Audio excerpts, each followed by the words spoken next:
The bottom line is this one simple sentence. People do business with people they know. Welcome to another episode of the Unveil podcast. My name is Quinell Ming, and today the topic is networking, understanding the value of it, how to build it, and how to start your network. And to speak about networking with me, we have a very special guy, very special gentleman, Mr. Nelton Johnson, founder, CEO for Blue Ember Concepts, a lover of oxtail. A lot of Jamaicans watching this can share that love as well. Of course, Jamaican, and a basketball lover. Which team is your team? Well, it's always Bulls. Bulls? Bulls fan. Bulls. I know Bulls is not there anymore, but that was always my team. Hopefully they can get back. I'm saying they need to. Switching from basketball though, Jamaican-born Raheem Sterling. I'm sure you would have heard about him. Even if you're in the corner with your friends and when they're talking about football. Yes. Man City player and England forward as well. Was recently awarded by the Queen Elizabeth II, the Queen, the real Queen, for promoting equality in sport. Now, these things are serious things in European countries where players would go out and for example, Premier League is on a Sunday, and the opposing fans would, spread all kind of racial slurs to them. And these things, of course, take off the Afro-American players or the Afro-European players, I should say. And Raheem has been one of the voices pushing for equality. What do you think about how does this feel, first of all, as a Jamaican, hearing that another Jamaican is doing this? It's absolutely, it's a proud feeling. Mm-hmm. I'm not surprised though. I'm not like, whoa, Jamaicans, we love people. It has been a part of us. It has been a part of our culture. We love people. Yes, there are going to be a few bad eggs, and like in any society. Yes. But generally, Jamaicans love people. We love helping. We love creating support systems, and we have our own way of doing it. Yes. So I can imagine him being a football player now.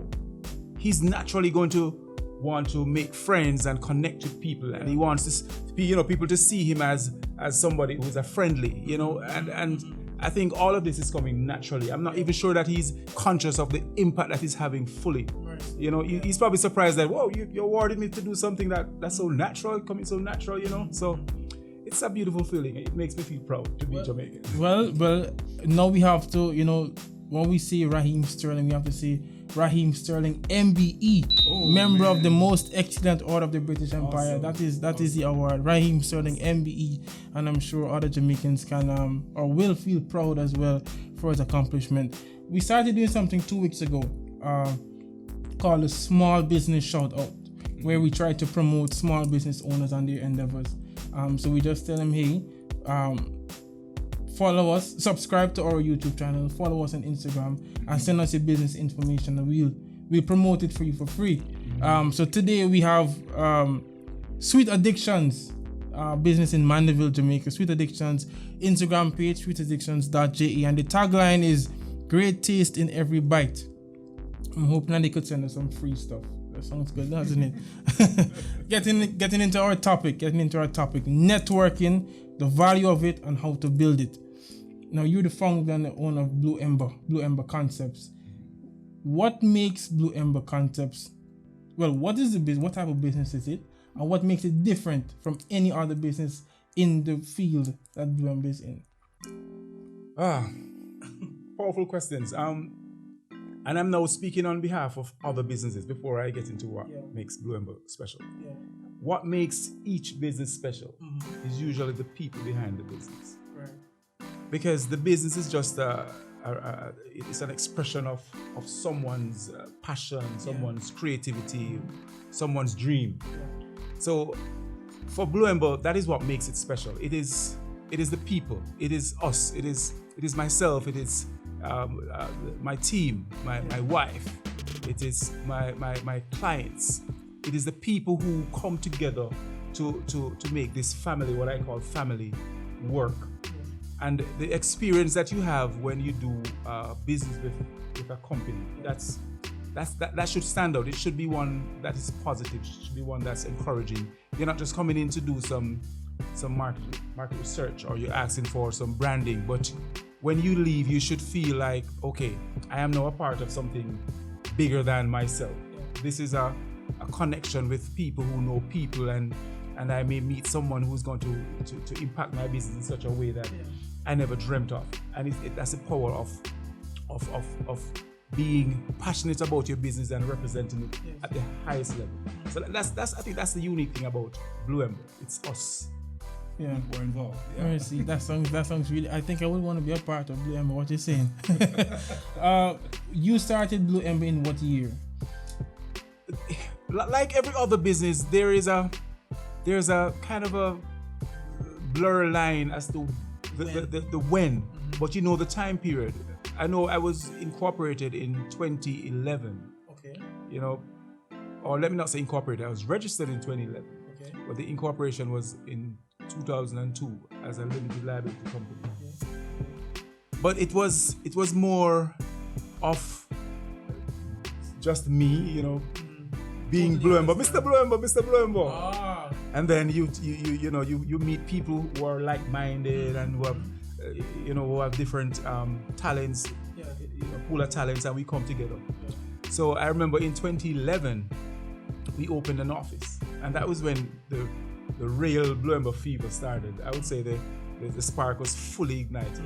You know, it was 2011. When you had a space for everybody to meet. Exactly. That is what made the difference. Yeah. You know, that space where we could come together and say, this is us. This is a team. Yeah. I totally get that. Now, of course, back then you didn't know as much as you know now. I want to even say that you weren't as mature in business as you are now. What role did networking play in the start as an entrepreneur? Networking is super important, guys. I can't elaborate much on it because it's just a big topic. But networking has to do with everything about who knows you and who you know. And I know that in the Jamaican culture, so not even just the Jamaican culture, in the Caribbean culture, in the world culture, sometimes there are situations where you take advantage of it, or you tend to look at it as something that may come off as a little bit not so right, because if me know that Monday I'm gonna do a thing for me, or if I know that lady, she's gonna do a thing for me, so I don't even need to have a good resume, I just need to know. That's not the case. The bottom line is this one simple sentence: people do business with people they know. That's it. People do business with people they know. And knowing means that I must trust you, and that could be in the first 5 seconds. So you have an advantage if I'm doing business with you and I'm not doing business the day I meet you. I would be doing business with you, but I have met you before, or I've met somebody in your network. Yes. So that is the importance of networking. It's an opportunity to be known even before you strike that match. Yeah. You make that first offer for service. It is an opportunity to be familiar with who you're doing business with. It makes a huge difference. So that's what networking really is. It's the opportunity to get to know somebody, or get somebody to know you, or be a part of a group, be a part of a connectivity that makes doing business more comfortable for you and for who you're doing business. And before you started a team, before you had your marketing person, and your PR, and your sales, and your accountant, when you were Mr. Blue Ember, I'm sure you spent time building your network. Absolutely. Because you knew that you had a business coming. Absolutely. What was that like? I was teaching. As a matter of fact, I taught. I'm still a teacher. Okay. I taught art and design, interestingly, and it's also interesting that some of my best clients and suppliers and influences are the people who I was networking with at the time, teachers and students. And I'm saying students because some of the same people who I'm teaching, they became my clients. Yeah. So who they know me as then, that is how they're going to treat me when they're doing business. So that's an important point for you to be yourself. Don't try to be somebody else. Be yourself in every opportunity you get, because that is who they want to know. They want to do business with people who are real, real people, so to speak, So I was building that network from my teaching days, from college days, as a matter of fact, even before. So I got you, and I'm definitely, because I do design as well, and I'm trying to start my own thing, and I'm definitely trying to build my network.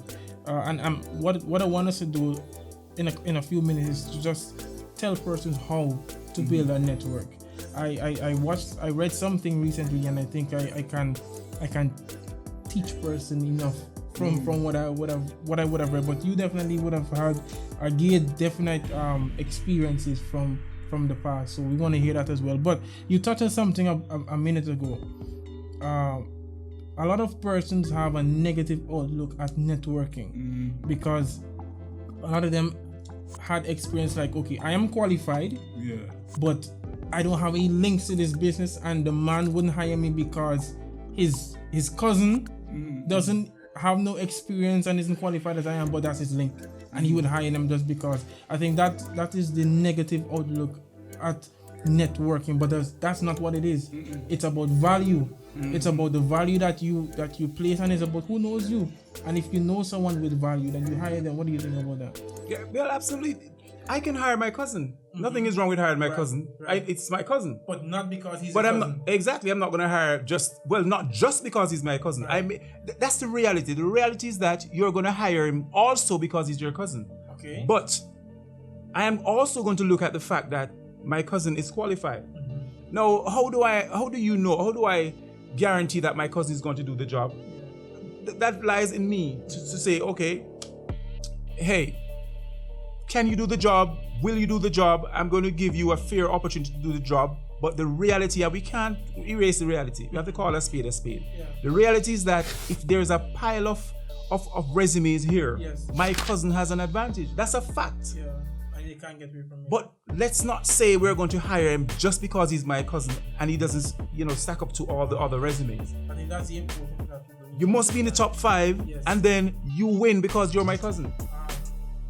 Try to win also because I met you 2 weeks ago at a networking event, or while I was having lunch. You came over to me and said, how are you, sir? Oh, are you enjoying your food? That's also an advantage. You can be in the stockpile now, and I say, okay, this is my cousin and this is the guy I met at the restaurant. That you're now in the top 2. So young people tend to be social, but they're social virtually. They're not social physically. You meet them and you talk to them, you see them on the road, and they're very I don't want to use the word shy, but they're not confident, they're reserved. You try to talk with them and they're not looking in your eyes, they're looking down, and they don't know how to be social because they're so used to social network. I have 120 friends, but you're always just chilling with these 4 guys. So how are these 4 guys going to help you when you get out in the work world? Spend some time with some other guys who can bring value to the whole network, so to speak. So your network, it has to be deliberate. You have to choose people of value who you spend your time with. You can't just spend time with your friends because they're your friends and they're cool to hang out with. What about the guy who may end up becoming what I would say now, the manager for a company because his father owns a company? Nothing is wrong with him being the manager, but network with him from now so that you have an advantage. You have to just roll with it. That's the reality. You have to roll with it. Roll with it. This is how it works. So I'm hearing 2 things. 2 main points: relatability and value. If they know you, they'll hire you. If you have an advantage. Yes. If you have the value, they'll consider you more if they know you. Exactly. You qualify by not just what you know, but who you know, and that's the reality. You can't get rid of it. So it doesn't matter. I say, no, it's your resume. It's not just your resume, son. You'll have the best resume, but you also need to be known, and it doesn't have to be known as in, man, that's my friend, but known as in, I met you outside of this realm. So as a person, I can relate to you. I can say, you're a good guy. Because a resume cannot define who you are as a person. Right. And most, if not all people who hire, that is one of the main things they look out for. It's the personality, it's the character, it's the relatability. It's not so much the skill, because skill is trainable, but character cannot be trained. You cannot train that part. Yeah. So I have to choose who I know. Wow. Who I'm comfortable with. Yeah, got you. And I'm sure some of the young person is shocked as well, because people think that, okay, they look at it as a negative thing. I don't know if I can get a job. You should probably try to know him. Yeah. Try to connect with him outside of looking at a job. Yeah. Don't let him just see you as somebody who wants a job, but somebody who wants to know him. Yeah. How's your son, sir? Yeah. I heard you have a son at Bel Air. How's he doing? They're like, oh wow, somebody who I know him for 10 seconds, but I know him. He's interested. Yeah, he stands out. Yeah. So we touched on it a little bit as well, because I think we touched on a whole lot of things. But let's zoom in a little bit on how do we go about building a network, one, and who should be in that network? Is it just your family, your mother, your father, your brother, your neighbor, anybody in that network? How do you build a network? Well, you have to be strategic about it. There's network and then there's network. And I like this word, net worth. Your net worth is based on your network. Right. So I'm going to value based on the people you spend the most time with. It's just a logical thing. Yeah. So I may be somebody of high character, but I spend time with just regular guys. Yes. And you ask somebody, who's that guy? They're going to tell me that he's just a regular guy. Yeah. I'm not a high character guy because this is my network. So my net worth is going to be linked to that network. To that. So you have to be strategic about who you spend time with, who you connect with, you have to choose wisely. You have to be deliberate about it. That's the word. Yeah. Don't just hang out with some people because they may be able to get you a job. No, because that job may come at a cost that you're not willing to pay. Yeah. Are these people who are morally connected, or they're just connected because of money, or what is their value? Do we have some kind of a balance in terms of insights and values and what we hold dear to our hearts? Yeah. So you have to be deliberate about who you network with. So you choose. You say, okay, I need that person to be in my corner. And you can choose. You can literally say, I need that person and that person and that person. That's what these guys do. The wealthy do. They say birds of a feather flock together. And that's the reality. True. Very true. You're not going to network with somebody who is not going to lift you up. Yeah. You're going to network with people who are going to lift you up. Mm-hmm. And lifting you up means that you have to be higher. Somebody has to be higher than you. Yeah. The rest is about you being in the network and you are the one with the most value. So everybody around you is going to be depending on you. So who are you going to depend on? So you have to be strategic about who you connect with. Yeah. And then of course, it's not just about business. That's important too. You're not just connecting with people because of their business connections or this affiliation is about business, but it's also about the things that you value about family. I want to connect with people who are married because I'm married. Yeah. I don't want to be around too much single people because single people talk about single stuff. You know what I'm saying? Sooner or later, I'm going to be taking off my ring and start chilling like a single man because all my friends are single men. Yeah. Look at stuff like that, and that comes right back to business. Yeah. Because if you can't be trusted as a partner in a relationship with your wife, how are you going to be trusted to do business? It's the same. It comes from the same place, the same morals, the same things that guide you in this relationship. Is what is going to guide you in business, really. And then if I'm a Christian, I want to chill around people who are Christians too. So the connection, you choose the different areas of your life and decide who do I want to network with and ensure that there are people who will be of good worth and good value to your whole system. I think so much gems dropped in the last couple of minutes, Mr. Johnson. No, we touched on who should be in your network, how you should build your network, the value of a network, birds of a feather flocking together. Married people don't mix with single people. If you should sum up all of this and just give one encouragement to that one young person who's trying to start a business, who's trying to put his foot out there and say, hey, I want to do this. I want to venture off into creativity. I want to own a creative firm. I want to own the next Blue Ember. what is our one encouragement to that young man or young woman? It's my favorite thing to say. Be nice. Yeah. People like nice people. People like nice things. Just be nice. Yeah. Be approachable. Be flexible. All of those things. Somebody who's nice. Be nice. Nice people smile. Yeah. People like people who smile. Yeah. So they're going to want to do business with you. Yeah. Nice people say hi. How are you doing? They don't just wait to be called to. They call to people. Nice people are real. They're nice people. So if you look at yourself and you realize that, and people are not stupid enough, you can't pretend to be nice and expect that you're going to do well in business because people can see right through you. Yeah.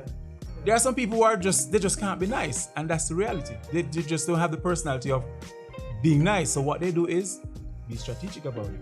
Hire people to stand in front of you and represent you. So that's why you have some big companies who have the nicest receptionists.